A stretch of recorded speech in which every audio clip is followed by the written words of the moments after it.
آیا بدر میں، پھر اللہ تبارک و تعالیٰ نے اسے شہادت عطا فرمائی، وہ شہید ہو گیا۔ یا رسول اللہ صلی اللہ علیہ وسلم، آپ نے کل اعلان فرمایا ہے کہ احد کے لیے جانا ہے، اور رات ہی کو میرا بیٹا مجھے خواب میں ملا ہے، اور میں نے دیکھا ہے وہ تو جنت کی نہروں کے قریب سیرے کر رہا ہے، اور مجھے کہہ رہے ابا جی جلدی آ جائیں، یہاں مل کے رہیں گے، مل کے وقت گزاریں گے۔ یا رسول اللہ صلی اللہ علیہ وسلم، میں بے چین ہو گیا ہوں اس کے پاس جانے کے لیے، دعا فرمائے اللہ مجھے بھی شہادت عطا فرما دے، اللہ مجھے بھی شہادت دے دے۔ صحابہ کہتے ہیں اس کی عجیب، اس کا دعا کرانے کا، ہم نے تو دیکھا تھا لوگ دعا کرانے آتے ہیں کوئی مصیبت کے لیے، کوئی پریشانی کے لیے، کوئی آزمائش کے لیے، کوئی بیماری کے لیے۔ یہ مصطفیٰ کریم کے صحابہ کا بارگاہ خداوندی پر اعتماد، توحید باری تعالیٰ پر نظر، کہ وہ کہتے ہیں ہم تو اللہ کے لیے جان دینے کی دعا کرانے آئے، دعا کریں اللہ ہمیں اپنے رستے میں شہادت کی موت دے۔ صحابہ کہتے ہیں نبی پاک نے دعا فرمائی، پھر ہم نے حضور کی دعا کو قبول ہوتے بھی دیکھا، ہم نے اپنی آنکھوں سے مصطفیٰ کی دعا کو قبول ہوتے دیکھا، ہم نے جناب خزیمہ کو احد کے میدان میں شہید ہوتے دیکھا، اور میرے رسول پاک صلی اللہ علیہ وسلم کے صحابہ ان کی طرف دیکھتے تو رشک کرتے، فخر کرتے، کہتے دیکھو یہ وہ غلام ہے جو حضور سے دعا لے کر کے دنیا سے گیا۔ آج جو لوگوں کا مرنے کو دل نہیں کرتا، آج بڑی بڑی بلڈنگیں بناتے ہیں، بڑی بڑی عمارتیں کھڑی کرتے ہیں، بڑی بڑی جائیدادیں بناتے ہیں، ہر بینک میں اکاؤنٹ کھلواتے ہیں، سرمایہ، پیسہ، دنیا داری بناتے ہیں، تعلقات بناتے ہیں، سیاسی سماجی رشتے، دنیا داری کے جھوٹ کے ناطے۔ توحید باری تعالیٰ پر جب اعتماد ہوتا ہے تو انسان جس رشتے کو مضبوط کرنا چاہتا ہے وہ یا خدا کا رشتہ ہوتا ہے یا محمد مصطفیٰ کا رشتہ ہوتا ہے، باقی تو پھر اس کی توجہ ہٹ جاتی، باقی تو ہٹ جاتی ہے توجہ، پھر وہ یہ دیکھتا ہے کہ خدا رسول کے ساتھ رشتہ کس طرح مضبوط ہو سکتا ہے۔ میرے بھائی، توحید باری تعالیٰ اللہ کے راستے میں مرنے کا جذبہ دیتی ہے، راہ الہی میں نکلنے کا شوق پیدا کرتی ہے۔ اللہ تبارک و تعالیٰ کی توحید جب تو کامل طور پر مانتا ہے پھر تیرا آگے بڑھنے کو دل کرتا ہے۔ حضرت سیدنا انس بن مالک رضی اللہ تعالیٰ عنہ فرماتے ہیں، الترغیب والترہیب میں حدیث مبارکہ موجود ہے، فرماتے ہیں احد کے میدان میں یا اس کے علاوہ کوئی ایسا موقع تھا کہ ایک صحابی حضور کی بارگاہ میں آئے، عرض کرنے لگے یا رسول اللہ صلی اللہ علیہ وسلم، ایک تو میں غریب ہوں، دوسرا میری شکل صورت خوبصورت نہیں، تیسرا میرے وجود سے بدبو نکلتی ہے، کوئی میرے قریب نہیں بیٹھتا، اگر میں اللہ کے راستے میں جہاد کروں، اپنی راہ خدا میں جان دے دوں تو بتائیے میرا رب مجھے کیا عطا کرے گا؟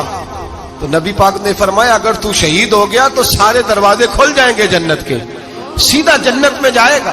یقین کامل دیکھیے، احد کے میدان میں تلوار پکڑی، جہاد کیا، شہید ہو گئے، صحابہ کہتے ہیں نبی پاک اس کے سرانے آ کے کھڑے ہوئے، اور کیا خوبصورت جملے ارشاد فرمائے اللہ تبارک و تعالی نے اس کی بدصورتی کو خوبصورتی میں بدل دیا ہے، اللہ نے اس کے وجود سے آنے والی بدبو کو خوشبو سے بدل دیا، اور نبی پاک علیہ السلام فرمانے لگے جنت کی حور دروازہ کھول کے اسے کہہ رہی ہے آ جا جلدی جلدی، اللہ نے تیرا نکاح میرے ساتھ فرما دیا ہے، جلدی آ جا، میں تیرے استقبال کو کھڑی۔ میرے عزیز، کچھ لوگ ایسے ہیں جن سے عذاب قبر ہوگا ہی نہیں۔ میرے رسول کریم صلی اللہ تعالی علیہ وسلم نے ارشاد فرمایا کہ جو اللہ کے راستے میں شہید ہو گیا، یہ سنن نسائی میں موجود ہے، اسے عذاب قبر نہیں ہوگا، بلکہ ایک حدیث میں تو فرمایا حساب کتاب ہی نہیں ہوگا، اللہ بغیر سوال جواب کے جنت عطا فرما دے۔ کچھ لوگوں کو لوگوں کی بخشش پہ بھی مسئلہ ہی بنتا ہے کہ کوئی بخشا نہ جائے۔ اور ایک صاحب کہہ رہے تھے جی یہ کیا معاملہ ہے کہ جمعے کو بندہ مر گیا یا فلانا ہو گیا تو اس سے حساب کتاب نہیں ہوگا، اتنے بڑے جرم لوگوں نے کی، اتنے پاپ، اور جمعے کو مر گیا تو بخشا جائے گا۔ تو میں نے کہا جرموں کا بھی اسے حساب اللہ لے لے گا، لیکن میاں حساب کتاب کی ڈیوٹی نہ اللہ کی ہے تو بہتر یہ ہے کہ اسی کے ہاتھ میں رہے، تو نہ اپنے ہاتھ میں لینے کی کوشش کر۔ سنن ترمذی کی حدیث، ہمیں پتہ نہیں کیا مصیبت ہے، ہمیں پتہ نہیں کیا مسئلہ ہے۔ ایک جنازے سے میں نکلا، آپ یقین کریں کبھی کبھی کلیجہ پھٹ جاتا ہے، میں ایک جنازے سے نکلا تو میرے ساتھ ایک بندہ جنازہ پڑھ کے نکلا تو کہنے لگا جی پیر صاحب دیکھیں آج کتنی دنیا آئی ہے، حالانکہ یہ بندہ اس طرح کا تھا، اس طرح کا تھا، اس طرح کا تھا۔ میں نے اسے کہا یار تجھے تو فکر ہی لگ گئی ہے کہیں جنت میں چلا ہی نہ جائے، تو اس طرح کرنا جنت کے دروازے کے سامنے کھڑے ہو جانا ڈنڈا لے کے کہ میں نے نہیں جانے دینا. شرم آنی چاہیے ہمیں. اللہ فرماتے ہیں جنت اتنی چوڑی ہے جتنے زمین و آسمان، اس کی چوڑائی زمین اور آسمان کے برابر ہے، تو ہم تو اپنے علاوہ کسی کو جانے نہیں دینا چاہتے جنت میں. اور بس کریں، جنت خدا کا فضل ہے، اور اللہ فرماتے ہیں میرا فضل میں جسے چاہتا ہوں عطا کرتا ہوں. یہ سنن ترمذی کی حدیث، اور اس کے راوی حضرت عبداللہ ابن عمر رضی اللہ تعالیٰ عنہ. نبی پاک علیہ السلام نے فرمایا جو مسلمان جمعے کے دن یا جمعے کی رات کو فوت ہو اس کو اللہ تعالیٰ قبر کی آزمائش سے محفوظ رکھتا ہے. جو جمعے کی رات فوت ہو جائے یا جمعے والے، یعنی جمعے رات اور جمعے کی درمیانی رات چلا جائے یا جمعے والے، تو اللہ اسے عذاب قبر سے. تو میرے عزیز، جو بندہ شہید ہو اس سے عذاب قبر نہیں ہوتا، جو آدمی جمعے کے دن یا جمعے کی رات چلا جائے اسے بھی عذاب قبر نہیں ہوتا. اور میرے رسول کریم صلی اللہ تعالی علیہ وسلم نے فرمایا جو بندہ ایک دن اور ایک رات، یہ حدیث صحیح مسلم میں، سنن ترمذی میں، مصنف عبدالرزاق میں موجود ہے، ایک دن اور ایک رات اللہ کی رضا کے لیے اسلامی سرحد پہ پہرا دے. میں اور آپ سوئے ہوئے ہیں، لیکن وہ لوگ جو فوجی بارڈروں پہ کھڑے ہیں، دیکھو مدینے والے محبوب کس کس پہ کرم فرماتے ہیں. ساری عمر نہیں، 24-25 سال کی سروس نہیں، فرمایا ایک دن اور ایک رات اللہ کی رضا کے لیے جو اسلامی سرحد پر پہرا دے، مسلمانوں کو کافروں سے بچائے، رب اسے عذاب قبر نہیں دے گا، اسے اللہ تعالیٰ اپنے فضل سے معاف فرما دے گا. ایک رات اور ایک. آپ کیا سمجھتے ہیں کہ ان فوجیوں کی کوئی چھوٹی شان ہے؟ ان کا کوئی چھوٹا مرتبہ ہے؟ ایک دن اور ایک رات اگر یہ پہرا دیں تو اللہ انہیں اتنا انعام عطا کرتا ہے.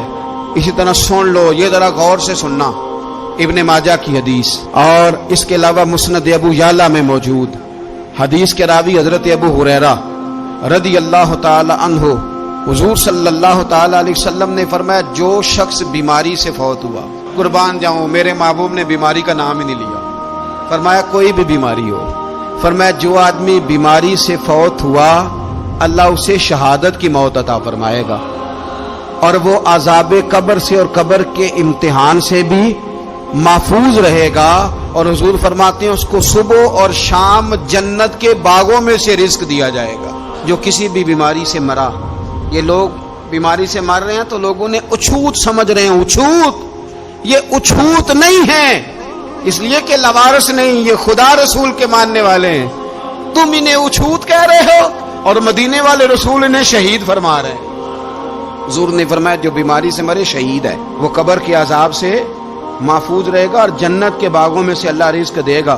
لوگ کہتے ہیں دیکھو جی بڑا تانگ ہو کے دنیا سے گیا ہے، تو اس بندے کو بھی عذاب قبر نہیں ہوتا. اسی طرح جو بندہ سورہ ملک پڑھتا ہے، سنن ترمذی میں حضرت ابن عباس سے روایت ہے کہ حضور صلی اللہ علیہ وسلم کے ایک صحابی نے ایک جگہ خیمہ لگایا تو وہاں سورہ ملک پڑھنے کی آواز آتی تھی، کوئی بندہ پڑھنے والا نظر نہیں آتا تھا. جب حضور کی بارگاہ میں عرض کیا تو فرمایا وہاں قبر تھی اور قبر کے اندر بیٹھ کے میرا صحابی سورہ ملک کی تلاوت کر رہا تھا. اگر ہمیں خسرہ نمبر یاد ہو جاتا ہے نا اپنی جگہ کا، اور ہمیں پتہ ہوتا ہے کہ میرے والا حصہ کتنے کروڑ کا ہے، اگر ساری کہانیاں ہمیں یاد ہوتی ہیں تو سورہ ملک بھی ہمیں یاد ہو سکتی ہے.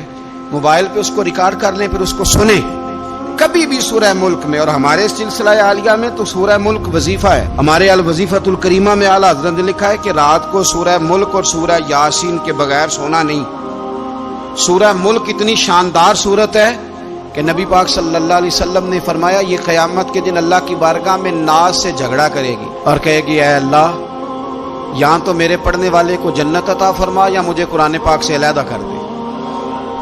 تو رب کریم پھر اپنے فضل سے پڑھنے والے کو جنت عطا کرے گی. میری اپیل ہے ہر اس شخص سے جو کسی بھی مشکل کا شکار ہے، کسی بھی آزمائش کا شکار ہے، کسی بھی ذہنی پریشانی کا شکار، وہ کسی بھی قسم کے دباؤ کا شکار ہے، کسی الجھن کا شکار ہے، کسی تکلیف میں ہے، کسی درد میں ہے، فقر میں ہے، آزمائش میں ہے، قرض میں ہے، بیماری میں ہے، پریشانی میں ہے، وہ اپنے رب کی بارگاہ میں استغفار پڑھے. استغفر اللہ ربی من کل ذنب واتوب الیہ کثرت کرے، نہیں تو استغفر اللہ استغفر اللہ استغفر اللہ کثرت سے پڑھے. کسی بھی صورت میں اپنے مالک کے حضور استغفار کرتا رہے، کرم ہوتا رہے گا، رحمت ہوتی رہے گی، بخشش ملتی رہے گی. اللہ درگزر فرمائیں گے۔ حضرت امام حسن سے آ کے وظیفہ پوچھا، اس شخص نے کہا حضور اولاد کوئی نہیں تو وظیفہ بتائے، تو آپ نے فرمایا استغفار پڑھا کر۔ کیا کر؟ اس نے کہا ٹھیک ہے۔ تو حضور پھر میں دوبارہ کب آؤں؟ تو امام حسن کہنے لگے بے اولاد ہے نا تو، استغفار کا وظیفہ بتایا نہ؟ کہا ہاں۔ فرمانے لگے اب اس وقت آنا جب اللہ تجھے 10 بیٹے عطا کرے گا۔ کتنے؟ 2 4 نہیں، 10 ہی کہہ دیے۔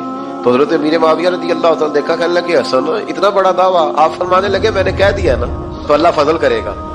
ہاں ہاں اللہ خیر کرے گا، خیر ہو جائے گی۔ وہ شخص کئی سالوں کے بعد آیا، کئی سالوں کے بعد، تو حضرت امیر معاویہ کو بھی ساتھ لایا، کہنے لگا حضور اللہ کے فضل سے اللہ نے 10 بیٹے عطا فرمائے، پورے 10 ہی اللہ نے دیے۔ تو حضرت امیر معاویہ کہنے لگے جناب بات تو آپ کی سچی ہو گئی، پر مجھے بھی بتائیے وظیفہ کہاں سے لیا؟ فرمانے لگے قرآن پاک سے، سورہ نوح کی 10 11 12 آیت پڑھو۔ اللہ فرماتے ہیں تم استغفار پڑھو، میں تمہاری بیٹوں سے بھی مدد کروں گا، مالوں سے بھی مدد کروں گا۔ تو میں نے استغفار بتائی تھی اور قرآن میرے اللہ کا ہے، رب کا وعدہ جھوٹا ہو سکتا؟ فرمایا 10 بیٹے ملنے تھے، میں نے کہہ جو دیا تھا۔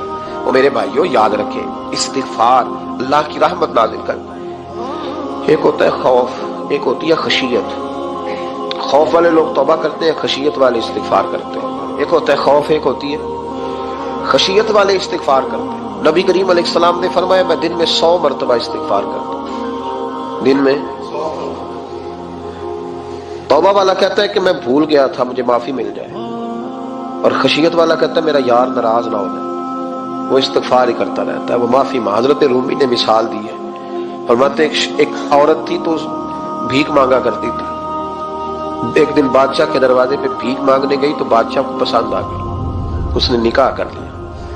20 کنیزائیں اس بی بی کے پاس تھی خدمت کرنے کے لیے، روٹی دینے کے لیے، کپڑا دینے کے لیے، لیکن وہ ہر وقت روتی رہتی تھی، ہر وقت روتی۔ ایک سمجھدار کنیز کہنے لگی کہ ملکہ اب تیرا درجہ بہت بڑا ہے، تو ہر وقت روتی رہتی ہے، معافیاں مانگتی رہتی ہے ہر وقت، کون سی ایسی نعمت ہے جو تیرے پاس نہیں؟ تو وہ کہنے لگی اس لیے تو روتی ہوں۔ کیا مانا؟ کہنے لگی اس لیے روتی ہوں کہ میں اس قابل نہیں تھی جو مجھے مل گیا، کہیں میرے سر کا سائیں ناراض نہ ہو جائے، وہ کہیں بگڑ نہ جائے، مجھے پتا ہے کہ میں کیا تھی اور مجھے کہاں تک پہنچا دیا، میں روتی اس لیے ہوں کہ کبھی کہیں وہ ناراض۔ حضرت عمر اس لیے روتے تھے کہ کہیں مصطفیٰ ناراض نہ ہو جائے، حضرت ابو بکر اس لیے تڑپتے تھے کہ کہیں اللہ کا فضل روٹھ نہ جائے۔ یہ جو مولا علی اپنے کمرے میں بیٹھ کے زور زور سے استغفار پڑھتے تو اس لیے نہیں کہ بڑے پاپ تھے جن کی معاذ اللہ معافی مانگتے تھے، اس لیے کہ رب رسول کہیں ناراض نہ ہو۔ خشیت تھی کہ جہاں ہم پہنچے ہوئے کہیں وہاں سے واپس۔ استغفار بندے کی اللہ سے صلح کرا دیتا ہے، بندے کی رب سے صلح ہو جاتی ہے جب استغفار۔ دیکھیں نا بڑی سادی سی بات ہے کہ 2 بھائی ناراض ہوں تو بڑا کہتا ہے اس نے میری بے ادبی بڑی کی، تو چھوٹا اگر پاس آ جائے اور پیر پکڑ لے کہ چل یار معاف کر دے، تیرا بھائی نہیں۔ پتہ کیا ہوتا ہے؟ صرف معافی نہیں ملتی، ہاں صرف معافی نہیں، چھوٹے نے بے ادبی کر دی، بڑے کو تکلیف ہوئی، بات جب آگے بڑھی نا تو بڑے نے شکوہ کیا، جب لوگوں نے چھوٹے کو سمجھایا تو چھوٹا جب معافی مانگتا ہے، ادھر دیکھو میری طرف، جب چھوٹا معافی مانگتا ہے نا اٹھ کے جاتا ہے اور بڑے کے پیر پکڑتا ہے تو میرا معاف نہیں کرتا، بڑا رو بھی پڑتا ہے، بڑا رو بھی پڑتا ہے، اور وہ کہتا ہے کہ وہ میں اور تو اماں کے پاس اکٹھے بیٹھتے، ایک باپ کی موٹر سائیکل پہ اکٹھے بیٹھتے، تو تیرا اور میرا رشتہ اتیار تو نے یہ کیوں؟ وہ جو آنسو نکلتے ہیں نا وہ درد ہوتا ہے، وہ کیف ہوتا ہے، وہ سوز ہوتا ہے، وہ لذت ہوتی ہے، وہ پیار ہوتا ہے۔ رب کہتا ہے تو معافی مانگ، انہو کان غفارا، تو معافی مانگ، میں تجھے معاف بھی کروں گا، تیرے اوپر رحمت بھی فرماؤں گا، تیرے اوپر کرم نوازی بھی کروں گا، تجھے نواز دوں گا، تجھے عطا کروں گا۔ حضرت موسیٰ کلیم اللہ علیہ السلام کا زمانہ مبارکہ تھا، قحط پڑ گیا، بارش نہیں ہوتی۔ ہم لوگ نا اب تو خیر ہمارے پاکستان میں تو ٹیبل ٹاک ہوتی ہے، ٹاک شو ہوتے ہیں، ہمارے ہاں تو پتہ کیا جاتا ہے کہ بارش ہو کیوں نہیں رہی، اور اس پہ یہ ہوتا ہے کہ دھواں بڑا چڑھ گیا ہے، حالات بڑے خراب ہیں، فلاں ایسے ہو گیا، قحط کا۔ ہم تو اسباب تلاش کرتے رہتے ہیں نا جی، پھوک بہت زیادہ ہے، فلاں چیز ایسے ہے، فلاں چیز ایسے، ہم تو یہ تلاش کرتے رہتے ہیں۔ وہ لوگ یوں نہیں کرتے تھے، وہ سیدھے جا کے مسلوں پہ بیٹھتے تھے، اس لیے کہ وہ کہتے تھے جب رب چاہتا ہے تو پھر کوئی چیز کسی چیز کو روک سکتی، وہ سیدھے مسلے پہ بیٹھتے۔ اعلیٰ حضرت فاضل بریلوی رحمۃ اللہ علیہ کے پاس ایک مولانا محمد حسین آئے، وہ فلکیات کے بڑے ماہر تھے، تو اعلیٰ حضرت نے فرمایا ذرا ستاروں کا حساب لگا کے دکھاؤ بارش کب ہوگی؟ کہنے لگا پورا مہینہ تو نہیں ہوگی، تو اعلیٰ حضرت رحمۃ اللہ علیہ فرمانے لگے کہو کہ میرا علم کہتا ہے مہینہ نہیں ہوگی، اللہ چاہے تو ابھی ہو سکتی ہے۔ کہنے لگا جی وہ تو ٹھیک ہے پر میرا علم، وہ جیسے روز لوگوں نے پیر نیٹ ٹو شہنشاہ صاحب نہیں کھولے ہوتے کہ بارش کب آئے گی، اور اس کی طرف نہ دیکھ، مصلے پہ بیٹھ، مہربانی کر مصلے پہ بیٹھ، اللہ کی بارگاہ میں حاضر ہو، اس سے معافی مانگ، اسے منا تاکہ وہ رحمت کی بارش۔ کہنے لگا جی میرا علم کہتا ہے۔ تو اعلیٰ حضرت فرمانے لگے پھر وہی بات، تو کہے اللہ چاہے تو بارش ابھی، لیکن یہ جو اڑ گئے ہیں نا بیچارے، یہ اڑ ہی گئے ہیں، یہ جہاں الجھ گئے ہیں وہاں یہ لوگ الجھ گئے، اللہ ہمیں الجھنے سے محفوظ فرمائے۔ تو اعلیٰ حضرت اٹھے تو فرمایا ٹائم کیا ہوا ہے گھڑی پہ؟ کہنے لگا جی 12۔ تو اعلیٰ حضرت نے گھڑی گھمائی، اب کیا بج گیا؟ کہنے لگا 4 بج گئے۔ فرمانے لگے بج گئے نا 4؟ کہنے لگا جی آپ نے گھڑی گھما جو دی ہے۔ فرمانے لگے اللہ بھی جب چاہے تو ستارے گھما دیتا ہے، اللہ بھی ستارے گھما دیتا ہے بارش۔ کہنے لگا جی وہ تو ٹھیک ہے پر مہینہ نہیں ہو سکتی، اڑا ہوا بندہ اس کا کوئی علاج ہے جو اڑ جو جائے، اس کے لیے قرآن کہتا ہے وَإِذَا خَاطَبَهُمُ الْجَاهِلُونَ قَالُوا سَلَامًا، اسے سلوٹ کرو دور سے، اسے کو تو جان اور تیرا۔ کہنے لگا جی ہو نہیں سکتی پورا مہینہ۔ فرمانے لگے یار تو جا اپنا کام کر۔ وہ شخص کہتا ہے میں نے دروازہ کھولا اعلیٰ حضرت کا، کمرے سے باہر نکلا تو تیز بارش ہو رہی، واپس آیا تو میں نے کہا احمد رضا یہ عقیدہ کہاں سے لیا ہے؟ فرمایا دروازہ مصطفیٰ سے لیا ہے صلی اللہ علیہ وسلم۔ تو یاد رکھیں کہ اللہ کو منانا چاہیے، استغفار کرنا چاہیے۔ پھر غور کر لیں اس بات پر کہ وہ کتنا عظمت اور رفت والا شخص ہے جس کی اللہ کی نظر میں عزت ہے، جو اللہ کے ہاں قابل اکرام ہے، مالک کے ہاں۔ عزت، تعظیم اور توقیر یہ مسلمان کا خوبصورت عمل ہے، ان سے ایک اچھا اور خوبصورت معاشرہ جنم لیتا ہے۔ لیکن اگر بڑوں کو تکلیف دی جائے، بزرگوں کی بے ادبی کی جائے، معاشرے میں بگاڑ بھی پیدا ہوتا ہے اور بدصورتی بھی پیدا ہوتی ہے، بدصورتی پیدا ہوتی ہے، بدبو پھیلتی ہے، اس سے معاشرے کا حسن مان پڑتا ہے۔ بڑوں کو تکلیف نہ دے، آزمائش میں مبتلا نہ کرے۔ جس کو اللہ تبارک و تعالی نے ہم سے بڑا کیا ہے، علم میں کیا ہو، عمل میں کیا ہو، تقوی میں کیا ہو، یا ویسے ہی دین کے اندر اس کی داڑھی سفید ہو گئی، اس شخص کا اکرام کرے، اس کو عزت دے، اس کے ساتھ ادب والا معاملہ کرے۔ یہ چیز سنوارتی ہے مسلمانوں کو۔ آج کل بے ادبی عام ہو گئی ہے، معاشرے میں زیادہ پاورفل وہ لوگ ہیں جن کی زبانیں زیادہ لمبی ہیں، جو عزتیں زیادہ اتارتے ہیں، لوگ ان سے زیادہ ڈرتے ہیں، اپنے آپ کو ان لوگوں نے بڑا پاورفل سمجھنا شروع کر لیا۔ بلکہ بدتمیزوں کی ایک اچھی ٹیم تیار کر لی جائے تو انسان بہت بڑا اونچا عہدہ بھی حاصل کر سکتا ہے، معاذ اللہ تعالی۔ یہ رواج اچھا نہیں، یہ انداز درست نہیں ہے، یہ طریقہ کار، یہ خوبصورت لوگوں کا طریقہ نہیں، یہ حسین معاشروں کا یہ انداز نہیں ہے۔ یعنی قومی سطح کے لوگ جو دنیا کے اندر کسی ملک کی نمائندگی کریں، وہی اگر ایک پریس کانفرنس اور گھنٹے کے بعد دوسری پریس کانفرنس، فلانے نے کیا وار تو دوسرے نے دیا جواب، تو یہ انداز مہذب قوموں کا نہیں ہوتا، اس سے امیج خراب ہوتا ہے۔ یہی انداز اب ہمارے گھروں میں چلتا ہے، کسی کی ایک بات پر جب تک سامنے والا 11 باتیں نہیں کرتا اتنی دیر تک اس کی روح کو، اس کے دل کو تسلی نہیں ہوتی۔ یہ چیزیں عروج پکڑتی جا رہی ہیں، بزرگ تکلیف میں ہیں، بڑے درد میں ہیں۔ میں نے پہلے بھی ایک دفعہ عرض کیا تھا، ایک بزرگ مجھ سے کہنے لگے کہ آپ دعا کریں میرے بیٹوں کو اللہ نرمی عطا کر دے، وہ بولتے نہیں ٹھیک، ان کا لب و لہجہ صحیح نہیں ہے۔ تو میں نے ان سے کہا کہ بزرگوں جہاں تک میں جانتا ہوں کوئی ایسی بات ہے تو نہیں۔ تو وہ کہنے لگے کہ جس طرح آپ سمجھتے ہیں نا، ہمارے رشتہ دار بھی اور اہل علاقہ سارے یہی سمجھتے ہیں، پر میں تکلیف میں ہوں، میری بیوی تکلیف میں۔ تو میں نے کہا کہ پھر آپ یہ اتنی زیادہ پردہ پوشی کس بات کی؟ تو وہ کہنے لگے کہ ڈرتا ہوں، اگر لوگوں کے سامنے ہم بات کرتے ہیں تو لوگ کہتے ہیں کہ تم نے تربیت نہیں صحیح کی، اگر میں بات کرتا ہوں تو لوگ مجھ پہ شک کرتے ہیں، کہتے ہیں تو نے رزق نہیں صحیح کھلایا، تو میں درد میں رہتا ہوں، کپڑا اٹھاؤں گا تو میرا اپنا بدن برہنہ ہو جائے گا۔ یار وہ کتنی تکلیف میں ہے باپ جو اپنے سگے بیٹے سے بات نہیں کرتا کہ پتہ نہیں کہاں سے بولے گا، کیا جواب دے گا میری بات کا، یعنی ڈرتا ہے، سہما ہوا رہتا ہے۔ ادھر دیکھیں میری طرف کیا کہہ رہا ہوں، یہ نوجوان ذرا غور کریں، ان لفظوں کی تکلیف محسوس کریں کہ اماں کہتی ہے کہ بھئی میں نہیں اس سے بات کرتی، اس لیے کہ وہ بڑے سخت جملے کہتا ہے، مجھ سے نہیں سہے جاتے، کوئی اور بات کرے، یعنی جس کی ماں بھی اس سے بات کرتے ہوئے ڈرے۔ کوئی نہیں سمجھ آئی آپ کو میری بات کی؟ جس کا والد بھی اس سے بات کرتے ہوئے سہم جائے اور وہ بندہ کہے کہ میں نے تو MBA کیا ہوا ہے، میں تو معاشرے میں جانا پہچانا جاتا ہوں، اللہ کا شکر ہے جی اللہ نے بڑی عزت دی ہوئی ہے، وہ یہ لفظ کہے تو اسے شرم آنی چاہیے۔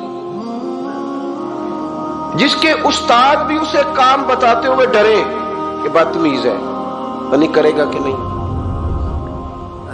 اگلے لفظ اس سے بھی خطرناک ہیں، جس کا مرشد بے جھجک جسے کام ہی نہ بتا سکے اور جس کو کام کہنا ہی چھوڑ دے، جس کے حوالے سے لوگ خاموش ہو جائیں کہ بس مطلب کیا ضرورت ہے، جب اس پہ بات بوجھ بنے گی تو اس شخص کو پھر سوچنا چاہیے نا کہ وہ زندگی کس لیے گزار رہا، اس کا پھر انداز کیا ہے۔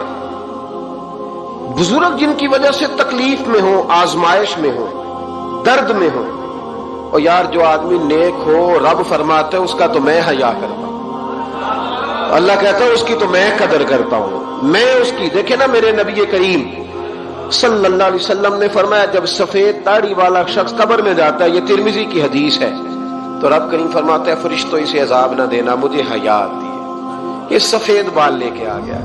تو جس کی اللہ حیا کرے اس کی میں نہ کروں، اس کی نوجوان نہ کرے، اس کا سیاح، جس کی اللہ حیا کرے اس کی ہم حیا ہی نہ کریں، ہمارا لب و لہجہ خطرناک اور خوفناک حد تک چلا جائے، ہمیں ڈھب اور سلیقہ ہی نہ ہو، ہم کہیں او گرم خون ہے جی ذرا احتیاط سے بات کرنا، کیا معنی ہوا اس بات کا؟ گرم خون اور ہوتا ہے اور بے ادبی والا خون اور ہوتا ہے، ان دونوں میں فرق ہوتا ہے، اس کو سمجھنا چاہیے۔ باپ کے سامنے بھی اب یہ اس کا ابا بھی سوچ کے بات کرے، اس کے ساتھ اماں بھی سوچ کے بات کرے، اس کا استاد بھی سوچ کے بات کرے گا۔ اسلام ادب والا دین ہے، احترام والا دین ہے۔